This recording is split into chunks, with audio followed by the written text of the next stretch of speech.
안녕하세요. 연합인포맥스 선임기자 워싱턴이 선재규입니다. 오늘이 2022년 2월 4일 금요일입니다. 어제까지 다들 아시겠지만 뉴욕 증시가 4거래일 연속 강세를 유지해서 이제는 조금 숨을 고를 수 있겠다 했는데 오늘 새벽에 난리가 났습니다. 뉴욕에서. 이렇게 표현하면 어떨까 싶습니다. 호떡집에 불이 났습니다. 메타, 옛날 페이스북이죠. 메타 어닝 쇼크 탓이 큰데요. 그리고 또 오늘 새벽에 유럽 중앙은행이 통화정책 회의 끝나고 나서 성명이라든가 라가르드 총재의 회견 내용을 보면은 상당히 매파 성향이 두드러진 것 같고, 또 영국 중앙은행이 기억하시겠지만 팬데믹 이후에 처음으로 금리를 올렸는데 이번에 금리를 또 올렸습니다. 지금 전반적으로 긴축적으로 가는 움직임인데 과연 이게 연준에 어떤 영향을 미칠지, 일단 미국 증시 방향에 대한 분석 견해들이 여전히 엇갈리는데 오늘 새벽 이 상황 때문에 많이 어두운 먹구름이 더 짙어지기는 했습니다. 뉴욕 증시가 어제까지 말씀드린 대로 4거래일 연속 강세를 유지를 했었습니다. 여기 대해서 조금 낙관적인 견해들은요, 미국 이제 아시다시피 오늘 밤이죠. 미국 노동부 고용 보고서가 나오는데 일단 민간 고용 지표가 예상보다 상당히 부진하게 나왔었는데요. 이게 오히려 주가에 호재가 됐다는 분석이 있습니다. 고용 지표 부진이 사실은 통상적으로 증시에는 부정적인데 이것 때문에 연축의 긴축 강도가 조금 늦춰지지 않겠느냐는 그런 기대감이 작용을 했던 걸로 그렇게 지적이 됐고요. 또 CNBC는 1월 지난달 투매 때문에 저가 매수 수요가 이어지고 있다는 분석도 했습니다. 하지만 향후 전망은 완전히 엇갈립니다. 펀드 스트레트 톰 리 공동 창업자, 이 사람은 굉장히 낙관적입니다. 미국 증시가 지난달 폭락했기 때문에 이번 달에는 V자로 반등하겠다, 맹렬한 랠리가 예상된다 했는데 오늘 새벽 상황으로 보면 정말 조금 글쎄 고개가 갸우뚱해지긴 하는데요. 일단 지난 몇 달간 이 사람 얘기는 엄청난 현금이 확보됐기 때문에 이제는 위험 감수, 리스크온, 랠리 준비가 세팅되고 있다는 겁니다. 하지만 어두운 전망들이 더 많습니다. 뱅크 오브 아메리카 증권의 수브라마니안 리서치 헤드 얘기인데요. 올해가 변동성이 심한 한 해가 될 거라는 점을 절대로 잊으면 안 된다.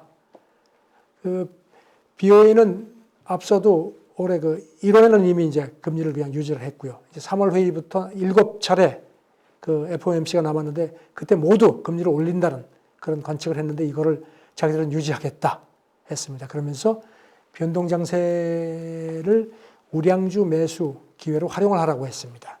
긴 듀레이션의 성장주가 금리 상승 때문에 충격을 받을 거기 때문에 현금이 풍부한 우량주를 찾는 게 좋겠다. 그러면서 현금이 풍부한 기업에게는 금리 인상기가 오히려 호재라고 진단을 했습니다. 인디펜던트 스트래티지의 데이비드 로치 대표, 이 사람은 베테랑 전략가로 평가를 받는데 최근에 미국 시황을 강세장 속의 혼란이 아닌 약세장으로 진입하는 전환점일 수 있다고 진단을 했습니다. 일시적 완충이 아닌 약세장으로 가는 걸 수 있다. 그러면서 사람들이 주가가 빠지면 자꾸 이제 늘 저가 매수만 기억을 하는데 이건 지금 상황에서는 맞지가 않는다. 이렇게 일침을 가했습니다. 그런데 지금 조금 전에 미국 주가 지수 선물 움직임을 보면요, 상당히 또 반등세가 강합니다. 아마존도 그렇고 스냅도 그렇고 핀터레스트 모두 분기 실적이 예상보다 좋게 나왔습니다. 그래서 아마존 같은 경우는 아시겠지만 오늘 새벽 정규장에서 한 8% 가까이 빠졌는데 시간에 거래해서 현재 상황에서 한 14% 이상 오른 걸로 되어 있습니다. 그 다음에 스냅 같은 경우는 23% 급락했던 게 50% 넘게 반등하고 핀터레스트도 한 20% 정도 오르고 있는데, 그래서 지금 좀 워낙 무너졌기 때문에 지금 이제 치고 올라가는 추세긴 합니다. TD 아메리트레이드의 키나한 얘기인데요. 실적이 좋긴 한데 좋은 정도 가지고는 안 된다, 이런 얘기를 했습니다. 이런 거를 기억하기에 딱 맞는 어닝 시즌이라는 얘기를 했고요. 그 다음에 모든 자산 가치가 변했다. 그래서 금리 인상에 대한 여러 가지 예상들이 모두 자산 가치에 반영되고 있고 미래 실적도 다 들어가는 상황이기 때문에 너무 어떻게 확신을 갖는 거는 조금 위험하지 않겠느냐 이런 식으로 또 분석을 했습니다. 또 이름을 밝히지 말라는 한 애널리스트 얘기인데요. 그 3월에 이제 연준이 실제로 금리를 올리고 나서 그게 과연 어떤 효과를 볼지를 보고 나서 야 뭔가 좀 잡히지 않겠느냐. 그때까지는 계속 롤러코스터 장세가 불가피할 거다. 이렇게 또 지적을 했습니다. 일단 그 연준이 금리를 한꺼번에 0.5%포인트 올릴 거란 사실 그 이달 최근까지만 해도 이런 우려들이 좀 있었는데 그거는 좀 덮어지는 것 같습니다. 그 필라델피아 연방준비은행장은 3월에 25bp 인상을 지지하겠다. 그리고 50bp 인상 얘기가 있는데 글쎄 지금으로서는 확신을 갖기에 좀 부족하지 않느냐 이렇게 봤습니다. 그리고 인플레가 지금처럼 높은 수준에 머물다가 내려가기 시작하면 50bp가 필요하지 않을 거다. 하지만 급등할 경우는 또 얘기가 달라진다. 조금 조심스럽게 얘기를 했습니다. 지금 현재 올해 그 FOMC 임시 표결권을 갖고 있는데 아직까지 이사들이 일부 충원이 안 된 상태입니다. 그래서 그런데 이 사람은 지금으로서는 올해 4차례 정도 25bp씩 올리는 게 적절하지 않겠느냐 이렇게 봤습니다. 또 세인트루이스 연방준비은행장 이 사람은 매파로 분류가 되는데 50bp 인상이 현재로서는 도움이 되지 않는다. 이 사람도 역시 올해 그 표결권자입니다. 그러면서도 연준이 인플레하고 경제 진전에 더 민첩하게 대응해야 한다. 하지만 궁극적으로 어느 수준까지 금리를 올려야 할지에 대해서는 아직까지 결정하기 쉽지 않은 사안이라고 했습니다. 이런 그 발언들이 그 앞서 뉴욕 증시가 4거래 연속 그 탄력을 받은 뒷심이 됐다는 분석도 있었습니다. 가상화폐 최근에 뭐 아주 요동이 심하죠.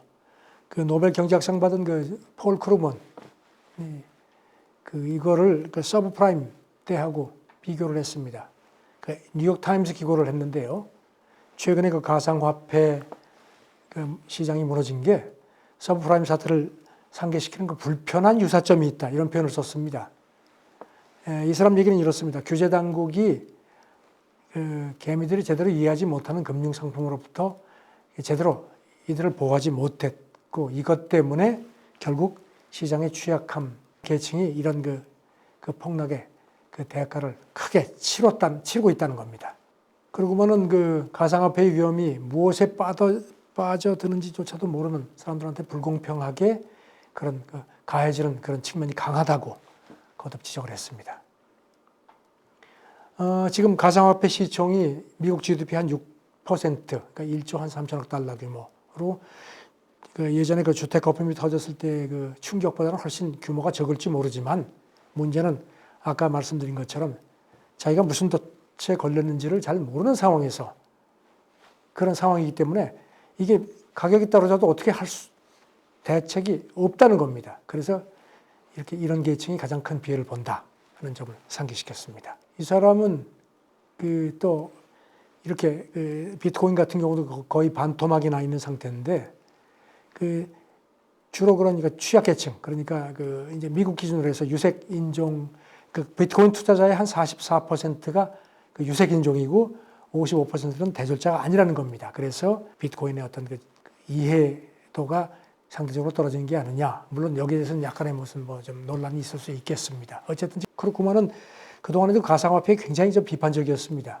작년 5월에도 그 가상화폐를 다단기 사기금융, 폰지라고 비판을 했고 2013년에는 비트코인은 악이라는 제목의 칼럼을 내기도 했었습니다. 피난처를 원하는 투자자가 있다면 금연동 대체불가 토큰이 어떻겠느냐 이런 추천도 나왔습니다. 금중개업체죠. 피지컬 골드의 데니얼 피셔 상무 얘기인데요. 귀금속하고 블록체인의 결합이 엄청난 잠재력이 있다는 겁니다. 그리고 금융시장 전반이 매우 불안정하고 인플레하고 금리 전망이 상당히 불확실 상황에서 금하고 연동된 NFT 이게 상대적으로 매력적이라는 게 이 사람 지론입니다.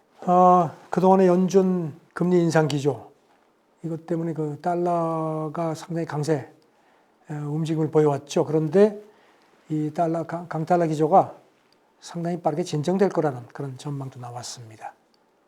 그리고 지금 20이 아시다시피 오늘 새벽에 유럽 중앙은행이 이제 긴축 어떤 그 매파 발톱을 드러냈는데 이것도 달러 강세를 조금 제동을 하지 않겠느냐는 분석인데요.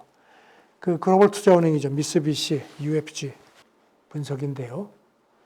달러 강세 국면이 빠르게 진정될 거라고 내다봤습니다. 달러 롱 포지션이 충분히 늘어나는 것으로 보이는 상황에서 연준을 비롯한 주요 중앙은행들이 긴축 움직임을 갈수록 강하게 보이는 게 상황이고 또 미국의 그 지금 현재 1분기 성장도 둔화 조짐이기 때문이라는 겁니다. 이 와중에 뭐 아까도 말씀드렸지만 그 3월 FOMC에서 연준이 한 50bp 정도 인상을 하지 않겠느냐는 그런 관측도 있었는데 이게 이제 아까 말씀드린 대로 이제 지금 더 이상은 그러지 않을 거라는 그런 관측들이 많아졌는데 이것도 어떤 달러 강세 기조에 어떤 그 걸림돌이 된다는 분석입니다. MUFG의 그 데릭 할퍼니 애널리스트 얘기인데요. 달러 롱 포지션 이게 상승 베팅이죠. 이게 극단적으로 그동안에 나타났다. 이제는 그런데 투자자들이 그 롱 포지션 확장에 신중해질 거라고 봤습니다. 달러 인덱스가 기억하시겠지만 지난달 28일 장중 한때 97.4 이상으로 한 2020년 6월 이후 가장 높이 올라갔다가 어제 조금 빠졌다가 오늘은 95.696인가요? 0.3%가량 빠졌습니다. 그리고 말씀드린 대로 유럽 중앙은행이 그 정례 통화정책 회의에서 이전보다 더 매파적인 행보를 취했습니다. 여기 대해서 지금 도이체방크는 라가르드 총재의 태도가 달라졌다 이런 얘기를 했고요. 또 그래도 올해는 유럽 중앙은행이 뭐 금리 인상을 좀 조심할 거라고 했는데 오늘 새벽에 들어온 이걸 보면 생각보다 더 빨리 인상 쪽으로 가지 않겠느냐는 그런 관측도 있습니다. 이런 가운데 지금 또 아시다시피 유로존 1월 CPI도 지금 역대 최고치를 또다시 경신을 한 상태입니다. 이렇게 22가 긴축 기조로 가는 게 달러 강세 견제 요인이 되면서 또 이 와중에 지금 독일 국채 이게 이제 분투죠.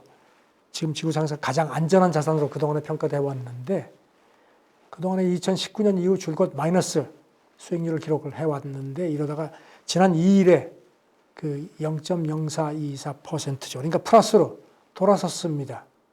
그래서 지금 걱정하는 것들이 그 2015년 4월 그때 기억하시겠지만 분투 텐트럼이 있었죠. 발작. 그때 그 엄청나게 치솟아가지고 시장이 요동을 쳤는데 그런 사태가 또 재발되는 게 아니냐 하는 걱정도 있습니다.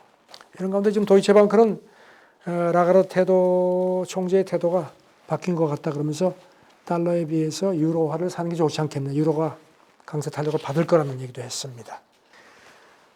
참 걱정들이 많습니다. 어떻게 보면 참 앞이 캄캄한데요. 어쨌든지 실적이 지금 계속 나오고 있는데 일단 오늘 새벽에 나온 그 IT 대장주 몇몇 대장주들의 실적은 예상보다 좋게 나와서 그래서 이제 탄력을 다시 받고 있는데 아까도 말씀드렸지만 키나한 얘기 그 TD 아메리트레이드 이 사람 얘기가 그냥 좋은 정도 가지고는 안 된다. 어떤 그 지푸라기도 잡는 신병이라 그럴까요? 모든 자산 가치가 변했다. 이런 것도 염두에 두셨으면 좋겠고요. 자, 3월 연준이 어떻게 움직일지 실제로 금리를 인상하는 그런 그 행동을 할 때까지는 계속 변동장세, 롤러코스터를 탈 수밖에 없을 것 같습니다. 이런 점을 잘 보시면서 좀 신중하게 대처를 하시는 게 좋지 않을까 이런 말씀밖에 못 드리겠네요. 감사합니다.